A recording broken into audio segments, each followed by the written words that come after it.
Hello mga mare! Welcome to my mini vlog!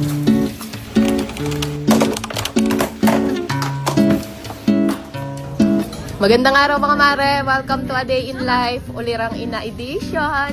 Kaya ito na nga yung part 3 ng last 2 vlogs natin. So ayan, paghatid namin sa batang maliit sa school, dumiretso naman kami dito sa supermarket para mamili nga ng konting pang stock namin sa bahay. Every Monday talaga mga mare, yan yung pinaka-busy na araw namin dahil yan din nga yung araw na nag-grocery kami at namamalengke ng mga pang stock namin for one day. Dito lang din naman sa bayan yung school ng batang maliit, kaya pagkahatid namin sa kanya sa school, sinasabay na rin namin yung pamimili para syempre isang takbo na lang at para tipid din sa gas, mindset ba? So after namin mag-grocery, dumiretso naman kami dito sa palengke para mamili naman ng konting prutas, gulay, karne, at may shortcut na rin nga pala dito sa palengke papunta dun sa school ng batang maliit. Kaya habang namimili-mili pa nga ako dito mga mare, pinapick up ko na rin muna siya dito sa papa niya. 1.5 hour lang naman yung pasok nitong batang maliit sa school at saktong-sakto lang yung oras na yon para makapag-grocery kami at makapamalengke. Mga 11:30 AM na ito mga mare, hindi na ako nakapagluto niyan dahil medyo inabot na nga kami ng tanghali, kaya bumili na lang muna kami ng lutong ulam sa karinderya. Bili lang kami ng dinakdakan, minudo, ginataang kalabasa, tsaka lumpiang toge.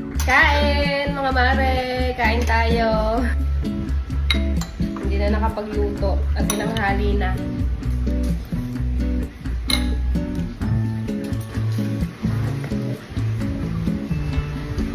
Susubo lang ako. Baka nagagto lang lang.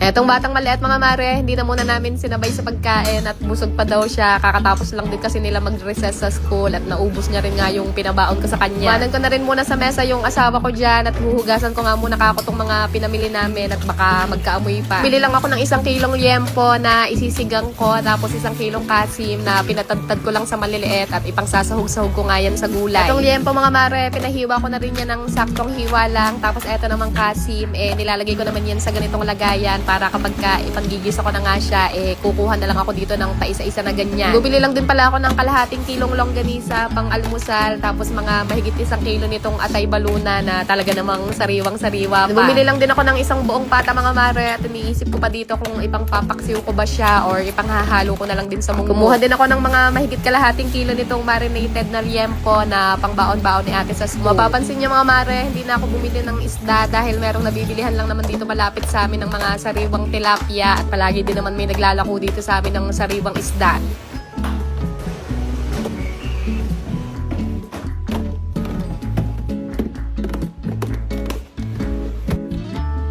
Then ito naman yung mga pinamili namin konting prutas at gulay mga mare, at syempre hindi talaga yan mawawala kapag ka namamalengke ako. Lahat ng to mga mare, nagkakahalaga na yan ng 1,007 pesos, kaya naman ultimo mga ganitong sili, talaga namang nilalagay ko yan sa freezer para hindi nga kagad ako nabubulok. Pinaglalagay ko na lang muna dito sa drawer itong mga prutas, tsaka itong mga gulay, at mamayang gabi ko na nga lang yan ipabalot sa papel. Oras na rin kasi ito mga mare, halos mag 2 PM na rin yata to. Meron pa akong kailangang tapusin na trabaho or promotion at kailangan ko na nga din siya matapos ngayong araw. Nabili kong patatas, kamote, tsaka gabi. Hinugasan ko lang muna yan. At kapag ka natuyo na, saka ako sila ililipat dito sa basket. Bale, ito lang yung isda na nabili ko sa palengke kanina. Sariwang-sariwa kasi pagkakita ko. Kaya kumuha lang din ako ng 2 kilo. At ito na nga yung uulamin namin para sa hapunan. Sasalang ko lang din muna to mga mare para mamaya nga dire-diretso na lang yung trabaho ko. At magsasaing na nga lang sila ng kanin. Isasaing ko lang yan. Hahaluan ko ng kamyas na tuyo. Tsaka konting taba ng baboy. At babalutin lang din namin yan sa dahon ng saging. Ito kasi sa amin sa Batangas mga mare, karaniwan na lang talaga dito yung sinaing na isda at parang eto na rin nga yung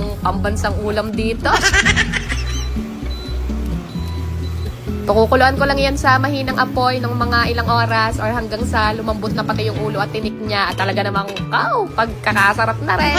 Kaya ko na lang din ilalagay sa lagayan tong mga ginrocery namin at magpapahinga lang din muna ako saglit dahil maya-maya nga mag-work naman tayo as a content creator. Ayun nga, another productive day na naman. Thank you so much for watching mga Marikoy. See you again sa susunod nating vlog. Good night na muna. At ayun lang muna ulit for today.